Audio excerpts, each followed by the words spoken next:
Hello everyone, welcome you all to Anthropology Inside classes, and today we are going to discuss another 10 questions which were asked in December 2023 exam. So let's start. So in this video we are going to discuss 10 questions from question number 141 to question number 150. ठीक है, तो दो passages हमको यहाँ solve करने हैं। दोनों passage पर 5-5 क्वेश्चंस बेस्ड हैं। ठीक है, तो पहले इस पैसेज को देख लेते हैं। तो वो जो यहाँ पर पैसेज दिया हुआ है अभी, ठीक है, कॉम्प्रिहेंशन बेस्ड क्वेश्चन है, तो इस पैसेज को रीड करिए and answer the questions. The remains of Homo erectus have been found at several sites in Africa, Europe, China and Java. The earliest is 1.8 million years old. ठीक है, तो होमो erectus के बारे में बात हो रही है, जिसकी बहुत सारे हमको remains Africa, Europe, China and Java से मिले, और earliest one is 1.8 million years old. ठीक, the species endured until around 400,000 years ago, by which time fossils exhibit a mosaic of features characteristic of both Homo erectus and Homo sapiens. ठीक, it appears to have evolved rather abruptly from Homo habilis. From the rock on down, the body, from the neck on down, the body of Homo erectus was essentially modern in appearance. The brain, although small by modern standards, was larger than that of Homo habilis. अब बताया जा रहा है कि brain जो है इसका larger है, जो मिला हमें वो Homo habilis से लार्जर था। The skull was generally low, skull low, with maximum breadth near its base, जिसमें कि ब्रेड जो है बेस की तरफ ज़्यादा थी, and massive brow ridges, brow ridges बहुत बड़े थे, massive थे, विशाल थे, powerful teeth and jaws added to a general rugged appearance. With Homo erectus, we find a greater interaction among the cultural, physical, and environmental factors than ever before.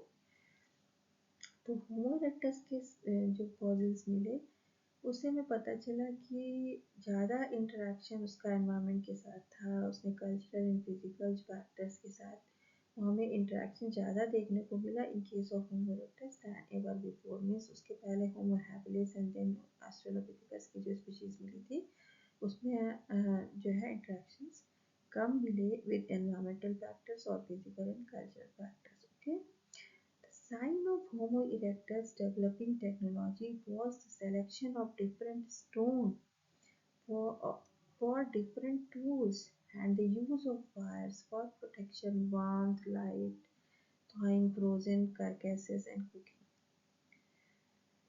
तो यहाँ पर technology develop हुई और उसमें different stones उसने select किए for different tools and the use of fires. First time fire का invention जो है होमो इरेक्टस के द्वारा ही हुआ था, जिसमें कि उसने अपने को प्रोटेक्ट करने के लिए या गर्मी के लिए, लाइट के लिए, इस तरह के कुकिंग पर्पस के लिए लेटर वो यूज़ किया जाने लगा फायर।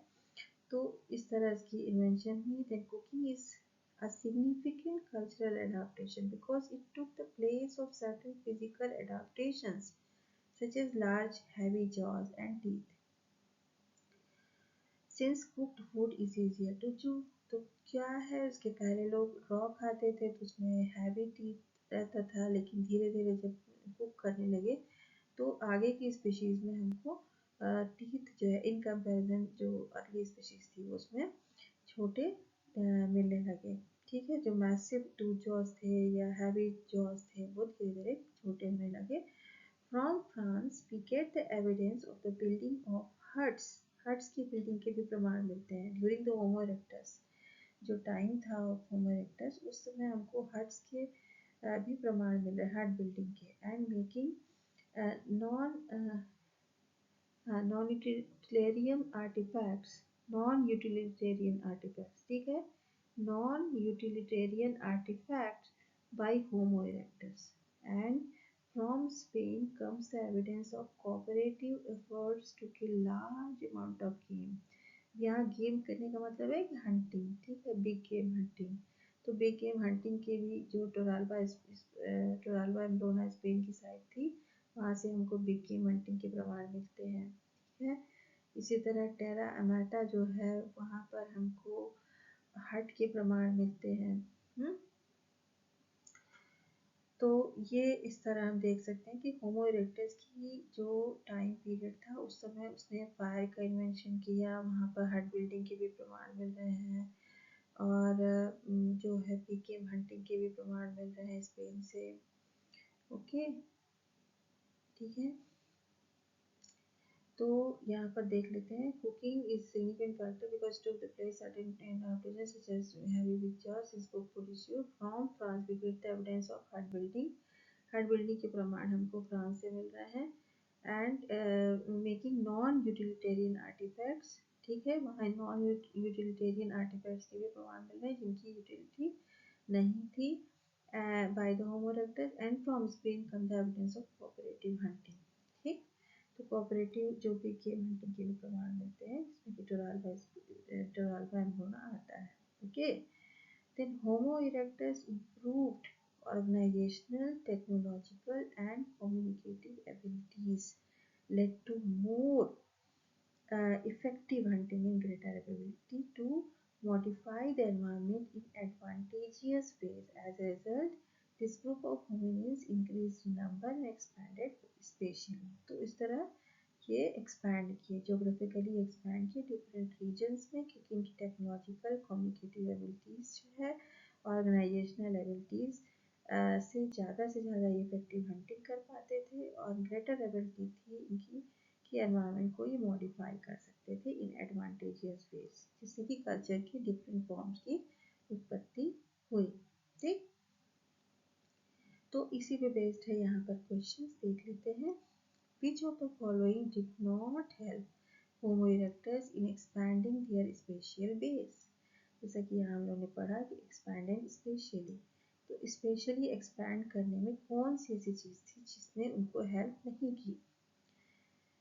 तो पहला ऑप्शन है use of diversified stone tools and improve technology, effective hunting ability, greater ability to modify environment in advantageous ways and numerical increase। ठीक, तो diversified stone tools and improve technology इसका तो रोल था। Hunting ability भी effective होने लगी, ये भी रोल था। And greater ability to modify the environment in advantages ways, ये भी यहाँ पर लिखा हुआ है, जैसा कि आप यहाँ देख सकते हैं। Homo erectus improved the organizational, technological and communicative abilities led to more effective hunting and greater ability to modify environment in advantageous ways. As a result, this group of hominins increased in number and expanded spatially। ठीक, तो result किसकी वजह से ऐसा हुआ? ऊपर की जो वजह थी कि उन्होंने technological abilities, communication abilities, organisation abilities को बढ़ाया, जिससे कि उनकी इफेक्टिव हंटिंग प्रैक्टिस, उनकी इफेक्टिव हंटिंग वो करने लग गए, और उन्होंने एनवायरनमेंट को मॉडिफाई किया। they had greater ability to modify the environment in advantageous ways, और इसकी वजह से वो उनके नंबर्स में इंक्रीज की, उनकी संख्या बढ़ी, उन्होंने पॉपुलेशन की बढ़ी, और उन्होंने डिफरेंट भूभागों को मतलब वहाँ पर पहुँचे वो। ठीक है, डिस्ट्रीब्यूट हुए, एक्सपैंड किए, स्पेशली जोग्राफिकली वो एक्सपैंड किए। तो इसमें जो फोर्थ ऑप्शन है इसका कोई रोल नहीं दिख रहा है। ठीक है, तो उनकी न्यूमेरिकल मतलब numerical increase has no role in expanding their spatial base. ठीक, ऊपर की तीनों ऑप्शंस करेक्ट है, fourth one is not correct. Okay, तो it didn't help, numerical increase didn't the homo erectus in expanding their spatial base. Okay, the next question देख लेते हैं। Which of the following is not appropriate in justifying the survival of Homo erectus for a prolonged period of time? इसमें है discovery of fire, greater interaction with cultural, physical, environmental factors, improved organisation ability, development of physical characteristics. ऊपर वाले यहाँ पे फिर से तीनों सही हैं। फायर की इन्वेंशन सही थी, फायर की डिस्कवरी होने की वजह से जो है वो लंबे समय तक जो है वो जीवित रह सकते थे, क्योंकि वो अपना प्रोटेक्शन कर सकते थे एनवायरनमेंट से भी, जो डिफरेंट स्ट्रेस था, मतलब एनवायरमेंटल स्ट्रेस कोप कर सकते थे, एनवायरमेंटल को अडॉप्ट कर सकते थे with the fire invention. And greater interaction with cultural, physical, environmental factors की वजह से भी इनको प्रोलॉन्ग पीरियड हो सकता था. इम्प्रूव और nationality also help to for a prolong period of time, मतलब सर्वाइव करने के लिए. But development of physical characteristics यहाँ पर सब कोई रोल नहीं दिखाई दे रहा है. ओके, तो ऊपर वाले तीनों सही होंगे, फोर्थ जो है इनकरेक्ट है. तो fourth is not an appropriate in justifying the survival of Homo erectus, development of physical characteristics. ये अप्रोप्रिएट नहीं दिखाई दे रहा है. रीजन तो फोर्थ वन यहाँ हो जाएगा, इज नॉट अप्रोप्रिएट. ठीक, देन नेक्स्ट क्वेश्चन देख लेते हैं. 660, the evidence of building of huts of erectus comes from. जैसा कि आपने देखा कि हट्स की बिल्डिंग हमको कहाँ से मिलती है, फ्रांस से. यहाँ पर लिखा भी है evidence of building huts from France, from France. ठीक है, तो फ्रांस हो जाएगा. फिर नेक्स्ट क्वेश्चन चलते हैं. Which of the following characteristics is not typical of Homo erectus? Typical नहीं Homo erectus का. Powerful teeth and jaws. Skull was generally low and with maximum retinal space. ये भी सही है. Passive of picture ये भी सही है. Large cranial capacity, यहाँ पर कहीं नहीं लिखा है large cranial capacity. ठीक, क्योंकि इसकी cranial capacity large नहीं थी. 650 से 800 या कहीं कहीं आपको 900 सीसी मिलेगा क्रेनियल कैपेसिटी. ठीक है, तो होमो इरेक्टस की लार्ज क्रेनियल कैपेसिटी तो यहाँ पर कहीं मेंशन नहीं किया गया है, लेकिन ऊपर वाले तीनों जो है वो कैरेक्टरिस्टिक्स टिपिकल है होमो इरेक्टस की. ओके, देन नेक्स्ट आ जाते हैं question. Homo erectus perhaps abruptly appeared from. तो यहाँ पर होमो हैबिलिस से, क्योंकि इसके पहले ऑस्ट्रेलोपिथेकस था, देन होमो हैबिलिस आया, एंड देन होमो हैबिलिस से होमो इरेक्टस का मतलब ओरिजिन होता है, इवॉल्व करता है. ठीक, तो abruptly appear from Homo habilis यहाँ पर लिखा भी है. ये है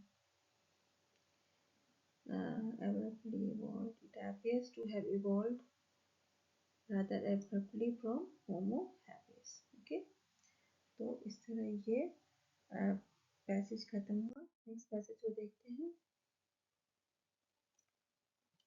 इस पैसेज से क्वेश्चन नंबर 146 से 150 तक के क्वेश्चन पूछे गए हैं. Not only animal and plant species are endangered, many peoples and their languages are too. Means कहा जा रहा है कि सिर्फ प्लांट और एनिमल स्पीशीज ही नहीं एंडेंजर्ड है, बहुत सारे लोग और उनकी लैंग्वेजेस भी एंडेंजर्ड हो रही हैं. जैसे कि तमाम ऐसे एथनिक ग्रुप्स हैं, ट्राइबल कम्युनिटीज़ हैं जो एंडेंजर्ड स्पीशीज में आते हैं. मीन्स उनकी संख्या कम होती जा रही है. लैंग्वेजेस भी हैं जो उनकी लैंग्वेजेस जो उनकी बोली है वो डायलेक्ट्स जो है वो भी एंडेंजर्ड स्पीशीज में आ रहे हैं. In the last few hundred years and continuing in some places today, Western expansion and colonization have led to the depopulation and extinction of many native communities, mainly as a result of introduced diseases and campaigns of extermination. तो यहाँ पे उनके जो population कम होती जा रही है, decreasing population है, उसका रीज़न क्या दिया जा रहा है, वेस्टर्न एक्सपेंशन एंड कोलोनाइजेशन. ये जो नेटिव कम्युनिटीज़ अपने हैबिटेट्स में रहते थे, नेचुरल हैबिटेट्स में, वहाँ पर वेस्टर्न एक्सपेंशन होने की वजह से, कोलोनाइजेशन होने की वजह से ऐसे जगहों से वो बेघर हो गए, तो उससे वो नेटिव पीपल्स भी एंडेंजर्ड हो गए, उनके मतलब जीवन खतरे में पड़ गया और उनकी लैंग्वेजेस भी खतरे में पड़ गई, और तमाम दूसरे प्लांट एंड एनिमल स्पीसीज जो हैबिटेट में रहते थे वो तो खतरे में पड़ ही गए. तो इस तरह नेटिव पीपल्स, उनकी लैंग्वेजेस, प्लांट्स, एनिमल स्पीसीज सभी किसकी वजह से, वेस्टर्न एक्सपेंशन एंड कोलोनाइजेशन की वजह से इस तरह डीपॉपुलेशन हुआ. तो यहाँ पर नेटिव सोसाइटीज़ के बारे में बात किया जा रहा है. जो भी नेटिव सोसाइटीज ऐसे रीजन्स में रहते थे, वहाँ पर वेस्टर्न एक्सपेंशन कोलोनाइजेशन की वजह से डीपॉपुलेशन एंड एक्सटिंक्शन हुआ. ठीक, तो लुप्त हो गई। Thus many languages disappear with the peoples. अब लोग एक्सटिंक्ट हो रहे हैं, लोग डिसअपियर हो रहे हैं, तो उनके साथ उनकी लैंग्वेजेस भी खत्म हो रही हैं। दैट स्पोक देम, ठीक, वो लोग खत्म हो रहे हैं। ऐसे नेटिव पीपल्स जो फॉरेस्ट एरियाज में नेचुरल हैबिटेट्स में रहा करते थे, तब जब वो खत्म हो रहे हैं तो उनके साथ उनकी लैंग्वेजेस भी खत्म हो रही हैं। More than 50 aboriginal languages in Australia of approximately 200 disappeared relatively quickly as a result of massacre and diseases. ठीक, तो ऐसी जगहों पे नरसंहार और डिसीजेस आने से, क्योंकि वेस्टर्न अपने साथ कुछ डिसीजेस भी आ गए, जिस कहते हैं ना कि डिजीजेस ऑफ सिविलाइजेशन, मीन्स ये डिजीजेस ऑफ कॉलोनाइजेशन। तो वेस्टर्न पीपल्स आए तो उनके साथ साथ तमाम डिजीज, जैसे कि डायबिटीज़ है, हाइपरटेंशन, ये सारी डिजीज कहाँ से आई, बाहर की डिजीजेस हैं, ठीक है। तो इस तरह मैसेकर एंड डिजीजेस की वजह से मीन्स 200 अप्रोक्सीमेटली लैंग्वेजेस थी अबोरिजिनल, जिसमें कि 50 लैंग्वेजेस जो है वो डिसअपियर हो गई। Today native languages are endangered more by the fact that they are not being passed on to the children. क्यों नेटिव लैंग्वेजेस खत्म होती जा रही, क्यों खतरे में हैं, क्यों लुप्त प्राय हैं? Because they are not passed on to their children. वो जो नेक्स्ट जनरेशन उनकी, वो उन कम्युनिटीज़ में वो नेक्स्ट जनरेशन को कम्युनिकेट नहीं, मतलब वो पास ऑन नहीं हो रही है, ट्रांसफ़र नहीं हो रही है, और इसीलिए लुप्त होती जा रही है। अगर नेक्स्ट जनरेशन जो उनके चिल्ड्रन हैं वो भी अगर उस लैंग्वेज में बोलेंगे, बातचीत करेंगे, कम्युनिकेट करेंगे, तो लैंग्वेज बची रह जाएगी। Okay, political and economic dominance by speakers of Western languages undoubtedly play an important, enormous role in this process। ठीक, तो इसमें इनका भी बहुत बड़ा रोल है। जो वेस्टर्न लैंग्वेजेस के स्पीकर, जैसे कि इंग्लिश जो है इसमें जो है वो ग्लोबल लैंग्वेज हो गई है, तो तमाम नेटिव लैंग्वेजेस को लुप्त करने में इंग्लिश का भी रोल है, ठीक है। First, schooling is usually conducted in dominant languages. Second, when another language culture is dominant, the children themselves may prefer to speak in the language perceived to have higher prestige indeed. Parents sometimes encourage this tendency।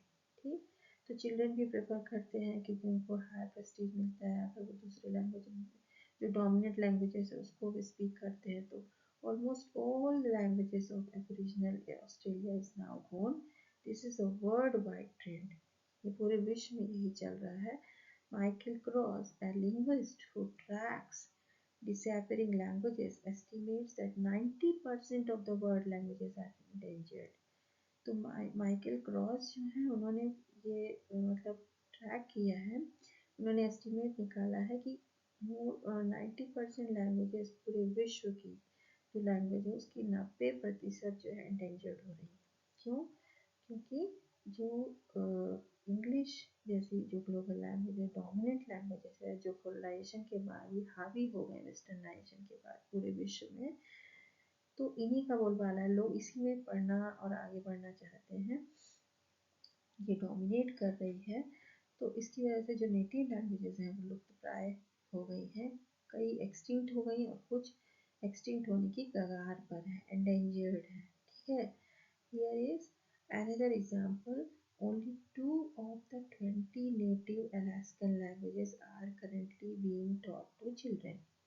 अब यहाँ पर example के रूप में Alaskan languages की 20 native languages से 2 जो है वो बच्चों को पढ़ाई जा रही है, who therefore speak English only, जो सिर्फ इंग्लिश बोलते हैं, ठीक है। तो इसी पर ये बेस्ड है 5 क्वेश्चन देख लेते हैं। Question number 146, according to Michael Gross, estimate कितना percent, means how much percent of world languages are endangered. ठीक, तो आपने देखा है कि 90% ऑफ वर्ल्ड लैंग्वेज एंडेंजर्ड हो रही है माइकल क्रॉस के अनुसार। माइकल क्रॉस जो एक लिंग्विस्ट हैं, उन्होंने एस्टिमेट निकाला है कि 90% of the world languages are endangered. तो यहाँ हो जाएगा 90 मीन्स फर्स्ट ऑप्शन करेक्ट। ठीक है, फर्स्ट ऑप्शन करेक्ट है। तो नेक्स्ट क्वेश्चन देख लेते हैं। The main reason for the extinction of several languages was due to, जैसा कि हम लोग देखा कि वेस्टर्न एक्सपेंशन एंड कोलाइजेशन ही मेन रीजन है लैंग्वेजेस के एंडेंजर्ड होने के पीछे, एक्सटिंक्शन के पीछे जो लुप्त हो गई हैं। तो उसके पीछे थर्ड ऑप्शन करेक्ट होगा, western expansion and colonisation. Okay, the next question देख लेते हैं। Question number 148। Out of 20 native languages are currently being taught, मतलब two out of 20 native languages are currently being taught in, तो यहाँ पे हो जाएगा अलास्का, क्योंकि यहाँ पर दिया हुआ है एग्जाम्पल में only 2 of 20 native Alaskan languages are being taught to children, तो only 2 out of 20 native languages taught in which Alaska language, तो अलास्का हो जाएगा। ठीक, नेक्स्ट क्वेश्चन देख लेते हैं। Question number 149। How many aboriginal languages have disappeared in Australia. अब जैसा कि आपने यहाँ देखा था कि 200 ऑस्ट्रेलियन लैंग्वेजेस थी एबोरिजिनल, जिसमें कि 50 मोर देन 50 से ज़्यादा Aboriginal languages in Australia disappeared relatively quickly as a result of massacre and diseases. तो Aboriginal languages have disappeared, तो यहाँ हो जाएगा 50, मोर देन 50 लिखा था लेकिन यहाँ पे 50 आपको चूज करना है। ठीक है, तो 50 हो जाएगा। द नेक्स्ट क्वेश्चन देख लेते हैं। Question number 150, last question. The native language are endangered due to, native languages क्यों endangered है? The people inclined to learn the foreign languages, नहीं, native language not being passed on to the children, यही answer सही होगा। native language क्योंकि children's को पास नहीं हो रही है, मतलब जो स्पीकर्स है, नेटिव स्पीकर्स, उनके बच्चों को जब वो पास नहीं होंगे, वो उसमें कम्युनिकेट नहीं करेंगे, तो लैंग्वेज मर जाएगी। ठीक है, तो इसी वजह से नेटिव लैंग्वेजेस खत्म होती जा रही है, क्योंकि उनके बच्चे प्रिफर करते हैं इंग्लिश में बोलना। ठीक है, इंग्लिश में स्पीक करना, इंग्लिश में लर्न करना प्रेफर करते हैं, क्योंकि आगे बढ़ने के लिए उनको लगता है कि इसी की मांग है इस समय चारों ओर, तो वो उसी को प्रेफर करते हैं, और प्रेस्टीज का भी एक मुद्दा आ जाता है। तो native language not being passed on to children. India के केस में ये देख लें तो तमाम ट्राइबल कम्युनिटीज़ की जो नेटिव जो डायलेक्ट्स हैं वो ख़त्म होती जा रही, गोंडी है, बिरहोरी है, कुरुक है, या हल्बी है, तो इस तरह की डायलेक्ट्स लगातार वो लुप्तप्राय है, तमाम एक्सटिंक्ट हो गए हैं, because this is not passed on to their children. Childrens को जो अभी मॉडर्न गवर्नमेंट के हिसाब से जो एजुकेशन दी जा रही है उसमें या तो हिंदी या वहाँ की जो लोकल रीजनल लैंग्वेज होती है उसमें, या तीसरी जो लैंग्वेज होती है वो इंग्लिश। तो इंग्लिश तो होती ही है, उसके साथ रीजनल या हिंदी लैंग्वेज में करते हैं, तो जो उनकी डायलेक्ट्स होती है, नेटिव स्पीकर्स की डायलेक्ट्स होती हैं, वो खत्म होती जा रही है। Okay, because they are not passed to their children, और चिल्ड्रन उनमें प्रेफर भी नहीं करते हैं कम्युनिकेट करना। तो ये रीज़न होता है नेटिव लैंग्वेजेस क्यों इंडेंजर्ड हो रही हैं। Okay, so this was all about this lecture. Meet you in next video. Thank you very much.